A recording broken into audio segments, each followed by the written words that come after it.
আমাদের অসংখ্য পরিবার এখনো তাদের চোখে পানি ফেলতেছে।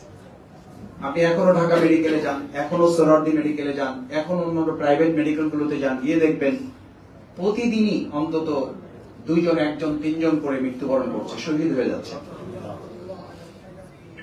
আমাদের এই কাফেলার সম্মানিত আমিরে জামাত ডক্টর শফিকুর রহমান সহ মহানগরীর নেতৃবৃন্দ আমরা কয়েকবার হসপিটালে যাওয়ার সুযোগ হয়েছে। চেষ্টা করেছি আমরা তাদের পাশে দাঁড়াবার জন্য, তাদের সহানুভূতি জানানোর জন্য, চিকিৎসার পাশে কিছু সহযোগিতা নিয়ে তাদের পাশে হাত বাড়ানোর জন্য।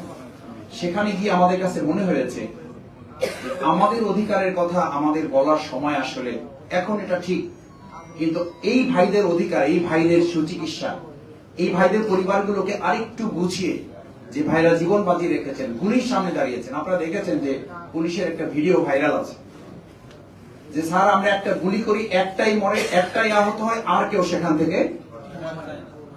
এই যারা জীবন বাজি রেখেছে, আমরা আজকের এই প্রোগ্রাম থেকে তাদের প্রতি শ্রদ্ধার সাথে স্মরণ করছি।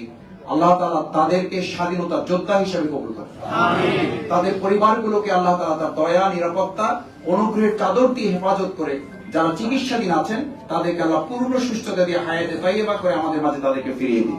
আমিন। সম্মানিত সুধী মণ্ডলী, প্রধান অতিথি মূল্যবান কথা রাখবেন। আমি সংক্ষেপে 2টো কথা বলে শেষ করে দিতে চাই।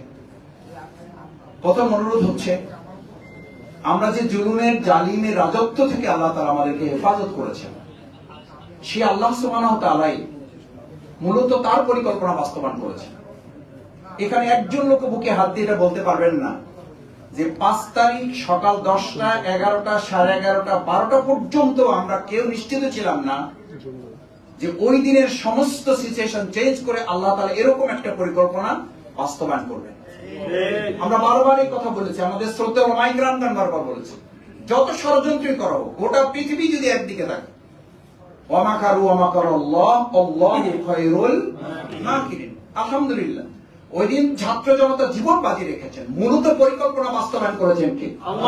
আল্লাহ সুবহানাহু ওয়া তাআলা। তারা এক সারিতে বের হয়ে গেছেন এই দেশ থেকে, তারা 1 মিনিট আগেও জানতেন না তাদেরকে এই পরিণতির শিকার হতে হবে।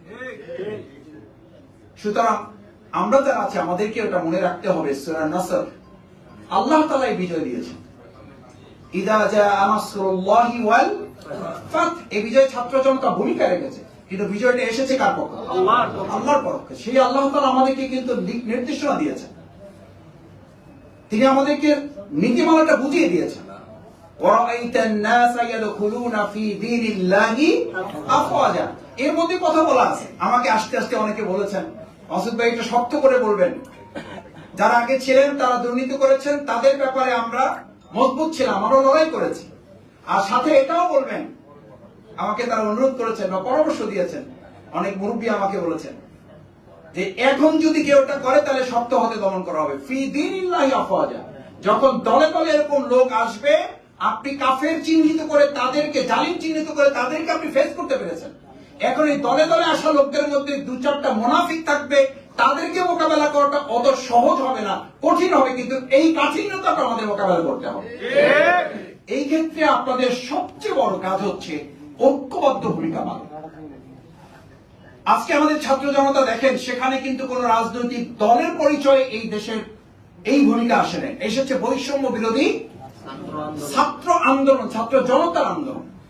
সুতরাং আমরা যেন আজকে আমাদের ব্যক্তি, আমাদের রাজনৈতিক সংগঠন, দল, এই চিন্তার উঠতে উঠে আমরা ইসলাম এবং দেশকে যেন প্রাধান্য দিতে পারি, তাহলে যত দুর্বল অথবা যত সবল, জালিম, মুনাফিক, স্বৈরাচারী, ফ্যাসিস্ট যারাই থাকুক, তাদের মোকাবেলা করা আমাদের জন্য আগামী দিনে কোনো কঠিন কাজ হবে না। দ্বিতীয় যে কথাটা বলে আমি শেষ করতে চাই, সম্মানিত ওলামায়ে কেরাম, সুধী মণ্ডলী, আমাদের এই ইসলাম ধর্মের যে সুন্দর পঞ্চম স্তম্ভ বা এই যে হজের মতো গুরুত্বপূর্ণ ইবাদতের কাজে যারা সম্পৃক্ত আছেন, এটাকে আপনারা কেউ বলেছেন এটা রাজনীতি মুক্ত, কেউ বলেছেন এটা আমাদের ব্যবসা, কেউ বলেছেন এটা আমাদের আর্থিক উপার্জনের একটা খাত। যে ভাষায় আপনি বলেন, আমার কাছে মনে হয়েছে আমি 1-2 বার যতটুকু আল্লাহ তাআলা তৌফিক দিয়েছেন যাওয়ার, যাদের সাথে গিয়েছি, আমি তাদের মুখে কাউকে এই কথা বলতে শুনি নাই। তারা প্রত্যেকে বলেছেন এটা আমাদের একটা খেদমত, এটা আমাদের একটা খেদমত এবং এটা সাদাকায়ে জারিয়ার অংশ হিসেবে করি। আল্লাহ তাআলা এর উসিলায় যতটুকু দুনিয়ায় সফলতা দেন, যতটুকু দুনিয়াবি আর্থিক উপার্জন হয়, এটা নিতান্তই আমাদের একটা অতিরিক্ত অর্জন। মূলত টার্গেট হচ্ছে এটার মধ্য দিয়ে আমরা হজের সাথে সম্পৃক্ত যারা আল্লাহর মেহমান তাদেরকে সন্তুষ্ট করে, তাদেরকে সেবা দিয়ে আল্লাহর সন্তুষ্টি, আল্লাহর রাজি খুশি অর্জন করাটাই আমাদের মূল লক্ষ্য। আল্লাহ যদি রাজি হয়ে যায়, আল্লাহ যদি আপনার প্রতি সন্তুষ্ট হয়ে যায়, আল্লাহ যদি আপনার প্রতি খুশি হয়ে যায়, আল্লাহ যদি আপনার জন্য বরাদ্দ হয়ে যায়, তাহলে পৃথিবীতে আর কে কি দিল, কি কি পেলাম না, তাতে একজন ইমানদারের কিছুই যায় আসে না। সুতরাং আমি শেষে অনুরোধ করতে চাই, সম্মানিত ওলামায়ে কেরাম, সুধী মণ্ডলী, আসুন আমাদের প্রিয় মাতৃভূমি বাংলাদেশের জন্য, ইসলামের জন্য, দেশের জন্য ওলামায়ে কেরামগণ যে ভূমিকা রেখেছেন, ইসলামী আন্দোলনের নেতৃবৃন্দ যে ভূমিকা পালন করেছেন, যে আপসহীন ভূমিকা পালন করেছেন, এই আপসহীন ভূমিকার সর্বশেষ নজরানা যে ছাত্র জনতা ভূমিকা পালন করেছে, কোন কাজের মধ্য দিয়েই যেন এই শহীদের প্রতি, শহীদের রক্তের প্রতি, এই ওলামায়ে কেরামের ত্যাগ এবং কোরবানির প্রতি, বিশেষ করে আমাদের আহত পঙ্গু অবস্থায় যারা এখন বিভিন্ন অবস্থায় চিকিৎসাধীন আছে, তাদের প্রতি যেন আমাদের বেঈমানি বিশ্বাসঘাতকতা না হয়, তাদের প্রতি যেন অবিচার না হয়, তাদের রক্তের সাথে যেন আমরা বিশ্বাসঘাতকতা না করি। আর একই সাথে আমাদের মধ্য থেকেও যারা আছেন, অন্যায়কে অন্যায় বলতে পারার সাহস নিয়ে তো আমরা 17 বছর লড়াই করতে পেরেছি, এখন আমরা পারবো না? অন্যায়কে অন্যায় বলতে পারার, মাথা উঁচু করে রাখার জন্য আমরা ফাঁসির মঞ্চে যেতে পেরেছি, এখন আমরা 2-4 জন থাকলে তাদেরকে কি আমরা অন্যায় ভাবে যারা এই কাজ করতে, তাদেরকে আমরা মোকাবেলা করতে পারবো ইনশাআল্লাহ? যদি পারেন, আমি আপনাদেরকে আশ্বস্ত করছি, এদেশের ইসলামপন্থী ওলামায়ে হক পন্থীগণ, বাংলাদেশ জামাত ইসলামী সহ আমাদের শ্রদ্ধা অন্যান্য ইসলামী আন্দোলনের নেতৃবৃন্দ যারা আছেন, আপনাদের পাশে থেকে সমস্ত ইতিবাচক কল্যাণকর কাজগুলো পরিচালনায় আগেও আমরা ছিলাম, এখনো আছি, ভবিষ্যতেও আপনাদের সাথে থেকে এই সমগ্র ইতিবাচক কল্যাণকর কাজগুলো পরিচালনায় আমরা আপনাদের সাথে থেকে ভূমিকা পালন করবো ইনশাআল্লাহ। সেই প্রত্যাশা ব্যক্ত করে বাংলাদেশ জামাত ইসলামী সম্মানিত আমিরে জামাত ডক্টর শফিকুর রহমান আপনাদেরকে সালাম জানিয়েছেন, আপনাদের কাছে দোয়া চেয়েছেন, দেশের জন্য দোয়া চেয়েছেন, বাংলাদেশ জামাত ইসলামীর জন্য দোয়া চেয়েছেন। আমাদের জন্য আপনারা বিভিন্ন সময় এই গুরুত্বপূর্ণ বারাকার কাজে যারা সম্পৃক্ত, সবাই মন খুলে আমাদের জন্য দোয়া করবেন। দেশের জন্য, ইসলামের জন্য, আল্লাহর জমিন, আল্লাহর দ্বীন বিজয় না হওয়া পর্যন্ত প্রকৃত বিজয় ইমানদারদের আসে নাই। সেই